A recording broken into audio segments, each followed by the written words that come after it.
LeBron James never went to college. I feel like most people know that, but what if he did? What if instead of jumping right into the NBA, LeBron James decided to join the Ohio State Buckeyes? That's a pretty crazy thought, huh? Well, I'm going to put that thought into action and put LeBron into NCAA basketball, and we're going to see how his freshman year unfolds. So the 02-03 Ohio State Buckeyes were not a super great team. They finished with a record of 17-15, and their season came to an end in the first round of the NIT. That's right, they didn't even make it to March Madness. But the question here is, can LeBron James step in and change history? Can he lead this team to the big dance and maybe even a national title? Let's find out. Also, just a little side note, I did a video just like this with Kobe Bryant, so I highly recommend you watch that one as well. Okay, anyways, we are hopping into this first game at a neutral site where LeBron and the Buckeyes are facing Mo Williams in the 4th-ranked Alabama Crimson Tide. Right off the rip, LeBron got the first 2 points of the game and the first 2 points of his college career on this layup. And on the very next possession, he would attack the defense in transition, getting to the foul line where he would hit both. Things were looking pretty good to start, but this foul right here would send Bron to the bench only a few minutes into this game. Of course, you know LeBron had to let the ref know what was up. Upon his return, his squad was surprisingly up double digits, and this 3 off of the assist from LeBron put his team up even more. James was showing what his game was all about, and I'm not talking about scoring. He was grabbing rebounds and controlling the floor, finding open men for easy buckets. And when he couldn't come down with the board here, he was quick to snatch the ball right back and get an easy layup. With the game clock winding down here, LeBron took it to the hoop, drawing the contact and getting to the line. He would finish the half, knocking both of these free throws down, giving his team a 9-point lead at the break. Bron started the second half strong by dishing out dimes to everyone on the floor. This Ohio State team was dominating, and it was all thanks to LeBron. He was facilitating everything that was happening on offense, and even when Mo Williams drained this 3, LeBron went right down the floor and found an open shooter to get right back at him. Ultimately, this alley-oop tip-in would finish Alabama off as Ohio State took this 166-59. Bron finished with a solid stat line of 14 points, 7 rebounds, and 8 assists. Following that game, the Buckeyes took a couple losses against some really tough teams, one against Duke and one against Pitt, but after that they would go on a 9-game winning streak, something that they did not do in real life. In a game versus Michigan, which was one they lost in real life, LeBron led this team to a double-digit win thanks to a monster 23-point double-double. Following that one, the Buckeyes would go 5-1, putting their overall record at 17-3 going into this game against Illinois. And beating this team was going to be no easy task, especially on the road. LeBron got on the board early though with this layup off the pick and roll, but their star player was in for a good one. That star player is Brian Cook. Personally, I was unfamiliar with his game, but in this matchup, he showed that he was an absolute baller at the collegiate level. And down the stretch, he would give Bron and the Buckeyes some trouble, but let's focus on the star of the show for now. That, of course, is young LeBron James. A slow first quarter would put him at just 2 points, but he'd start the second off with a bang, yamming this one all over that defender. Moving forward, he would continue to take it to the hoop, getting that layup to go. It was clear LeBron was going to have to carry most of the offensive load if they were going to want to win games like these. So right out of the break, Bron stepped up and buried this 3 to take the lead. He then took it to the post to get this tough layup to fall. Bron started the final quarter off with this nice looking jumper, getting his team out to a 5-point lead. But that's when Mr. Brian Cook started to cook. This dude's jumper was smooth like butter, so if you left him even a little bit open, he was gonna make you pay. And oh yeah, did I mention this team had a young Darren Williams on their squad? I don't think I did, but he was having himself a pretty good game as well. That bucket from him tied this one up, but not for long, because Bron took it right to the rack, getting his 16th point of the game. But after that, he went silent, and as I mentioned before, Brian Cook started to show up. He wasn't missing much down the stretch, and after a missed layup here by Bron, Mr. Cook ran the lane perfectly, getting that bucket to fall with the contact. That was a rookie mistake by young LeBron James, and it costed them because they were now down 2 possessions. It didn't help much when Bron got to the line where he would only make one of the 2 free throws, so now any type of bucket for Illinois would likely put Ohio State away. And that's exactly when LeBron left Brian Cook way too much space and he made him pay. That was the dagger, ladies and gentlemen. Illinois went on to win 60-52. And it seemed like this is where the struggle started for this Ohio State team, as they would go 3-4 in their final 7 games, finishing with a record of 20-7. As for LeBron, he averaged a little over 21 points a game, 7.5 rebounds, and 5.5 assists in the regular season. Not bad at all for just a freshman. But now this is where the games get a lot more important. Ohio State is the 3 seed in the Big Ten tournament, and in this first round, they would be facing Michigan State. And they've got a pretty solid squad, so this wasn't going to be easy for Bron and the Buckeyes. The first 2 points of the game came off of this assist from LeBron, but shortly after, he would pick up his first foul of the game, which sent him to the bench right off the bat. When he returned, this one was pretty much square, and LeBron immediately made an impact with this block right here. On the other end, he found his big man in the paint where he would get this tough and one bucket to go. That was one of LeBron's 7 assists in this game, and another block right here was just one of his 5 on the night. Nearing the break, he would get this 3 ball to go, so he was clearly filling up the stat sheet. But could he get his team a win? I'm sure that was the question he was asking himself at halftime as his team trailed 7 points. So to start the second half, LeBron went right on the break where he would get an easy layup in transition. And later in that same quarter, he would continue to take it to the rack, narrowing down that lead even more. But the Spartans were always there to respond. And this foul by James would be his 3rd of the game, which got him sat yet again. He would return to start the 4th quarter, and his team was still trailing. So of course, Bron took charge, spinning off of his defender and slamming that one down. And again, he showed his ability to make a difference on the defensive end as he got a nice chase down block off of his own turnover. Michigan State had gone silent, and this layup off the assist from LeBron gave the Buckeyes the lead. The momentum was on their side for now, and I say for now because the Spartans got the lead right back on this wide open layup. Down 2 now with under 2 minutes left, the ball was in Bron's hands, and he showed why as he took the defender to the rack where he would hit the game-tying layup. The Spartans needed a timeout, and out of the timeout, they immediately got a bucket. It was now LeBron's chance to respond, but he wasn't able to. After some free throws, the Buckeyes found themselves trailing 4 points. So LeBron went hard to the paint, drawing the foul with 50 seconds left. And even though he struggled at the line up until this point, he would hit both, making it a 2-point game yet again. A stop here gave Ohio State a chance, and in transition, Bron found his man wide open in the paint. It was now all knotted up, and the Spartans needed to talk this over. LeBron was hype,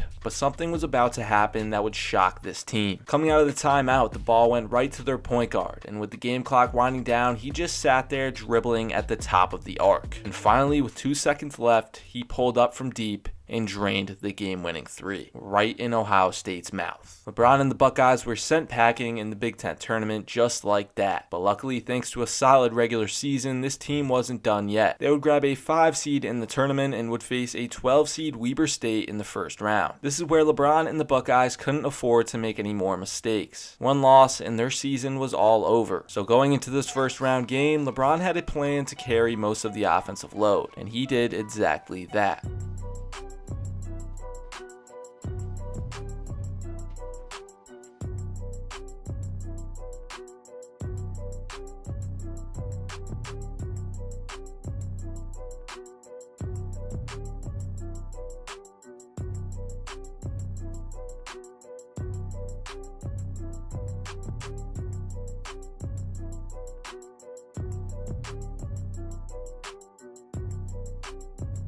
A 21-point performance from young LeBron was enough to get the Buckeyes a double-digit win over Weber State in the first round. So now they were on to the round of 32. And who would they face? The 13 seed Tulsa. That's right, Tulsa beat the 4 seed Dayton in the first round by double digits, I might add. But they're just the 13 seed. This shouldn't be too big of a challenge, right? That's what I thought, but I was completely wrong. Tulsa came to play. Anyways, LeBron would start off the game with a nice-looking jumper here and would then hit his open teammate for the mid-range J. That was one of the very few buckets LeBron's teammates got in this one because for some reason the rest of the Ohio State team forgot how to score. So spoiler alert, LeBron absolutely carries in this one. He finished off the first quarter with this much needed slam dunk as his team would only score 7 points in the first 10 minutes of play. So LeBron started to do everything himself. He called in isolation with the center guarding him and easily blew by him, finishing off the play with a nasty poster. And the next time down the floor, he yet again took it to the basket, getting an an easy layup to go. This play right here was just gross. He came up with a nice block, ran the floor, and somehow got this crazy shot to fall. He was showing that he was one of the best players in the nation, but LeBron couldn't do it all for his team, as at the half they trailed by 4 points. The season was on the line, so this Ohio State team needed to get it together. To start the half, LeBron got another block, but the ball went right back into Tulsa's hands and they capitalized with this 3. Later in that same quarter, this layup got Tulsa a 7-point lead,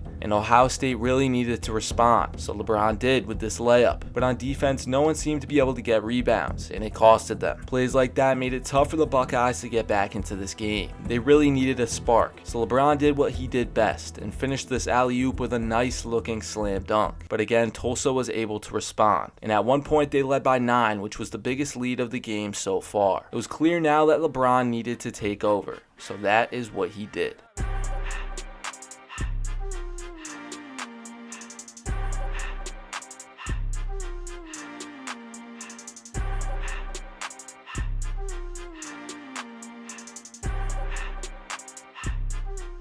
That run from LeBron James and the Buckeyes cut the deficit down to just 2, but it didn't take long for Tulsa to answer back. Offensive rebounds and good play in transition created easy looks at the basket, and just like that, they were back up 6. Right when Ohio State got something to go, Tulsa answered this time with an and 1 bucket. The Buckeyes were now down 7, so LeBron went right back at them, getting an and 1 of his own. That's exactly what they needed at this point in the game. He drilled the clutch free throw to make it a 4-point game yet again, but there was just no defense being played on their big man as he was able to get easy looks at the rim. Tulsa was simply stiff-arming Ohio State, and even though LeBron found some way to respond almost every time, Tulsa was still up 2 possessions. And with a little over a minute left, the Golden Hurricanes buried this 3. Being down 7 with under a minute left, it was going to be tough to come back. LeBron tried his best though, continuously getting to the basket, and he even drained this late 3, getting him his 30th point of the game. But in the end, LeBron just couldn't do everything for his team, and the Buckeyes would fall short to the Cinderella story. Just like that, LeBron James' college career